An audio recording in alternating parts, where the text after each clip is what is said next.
ஒரு பதட்டமான சூழ்நிலை நிலவி வரும் இந்த நேரத்தில் ஐபிஎல் 2025 அட்லீஸ்ட் தற்காலிகமாக சஸ்பெண்ட் செய்யப்படும் அப்படின்னு செய்திகள் வந்த வண்ணம் இருக்குது. இன்னும் அஃபிஷியல் கான்ஃபர்மேஷன் பிசிசிஐ கிட்டேருந்து வரல அப்படின்னாலும் பல மீடியா அவுட்லெட்ஸ் இதை பற்றி ரிப்போர்ட் பண்ணிருக்காங்க. 3-4 ஐபிஎல் ஃப்ரான்ச்சைசஸ் அவங்களோட ஓவர்சீஸ் பிளேயர்ஸ்க்கு சார்ட்டர்ட் ஜெட்ஸும் அவங்களோட சேஃப் பேசேஜ்க்கு அரேஞ்ச் பண்ணி வச்சுருக்கிறதாக தகவல் கசிந்த வண்ணம் இருக்குது. நேற்று நம்ம பஞ்சாப் கிங்ஸ் vs டெல்லி கேபிட்டல்ஸோட மேட்ச் பாதியில் நின்றப்போவே இந்த பதட்டமான ஒரு சூழ்நிலை எல்லாருக்குமே புரிஞ்சிருக்கும். ஒரு பவர் ஃபெயிலியர் அப்படின்னு சொல்லிட்டு எல்லாரையுமே சேஃபாக டிஸ்பர்ஸ் பண்ண வச்சாங்க.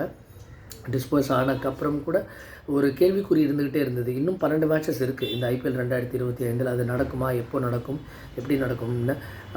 ஃபார் த மோமெண்ட் எல்லா பிளேயர்ஸும் முதல்ல சேஃப்டி ஃபர்ஸ்ட், அதுதான் நேச்சுரலி எல்லாருமே விரும்புவாங்க. அண்ட் சில ரிப்போர்ட்ஸின் அடிப்படையில் பிளேயர்ஸுமே கொஞ்சம் ஆடி போயிருக்காங்க. இன்ஃபேக்ட் நேற்று இரவு இந்த மேட்ச் அவசரமாக பாதியிலே நிறுத்தப்பட்டதுக்கு பிற்பாடு இன்றைக்கி மார்னிங், ஃப்ரைடே மார்னிங், அதாவது ஒரு ஸ்பெஷல் ட்ரெயின் வாயிலாக டெல்லி கேபிட்டல்ஸ் மற்றும் பஞ்சாப் கிங்ஸ் பிளேயர்ஸை திரும்ப சேஃபாக கூப்பிட்டு வந்துட்டாங்க. Along with media group, broadcast group அப்படின்னு இந்தியன் எக்ஸ்பிரஸோட ஒரு ரிப்போர்ட் சொல்லுது.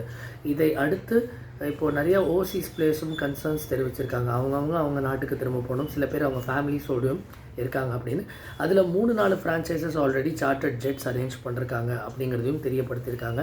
பிசிசிஐ கிட்டேருந்து அஃபிஷியல் தகவல் வந்த உடனே இன்னும் கூடுதல் இன்ஃபர்மேஷன் வெளியிடப்படும். பட் அது வரைக்கும் ஒரு பெரிய தேங்க்யூ நம்மளோட ஆர்ம் ஃபோர்ஸஸ்க்கு, அவங்களோட அயராத வேலைக்கும் பிரயத்தனத்திற்கும்.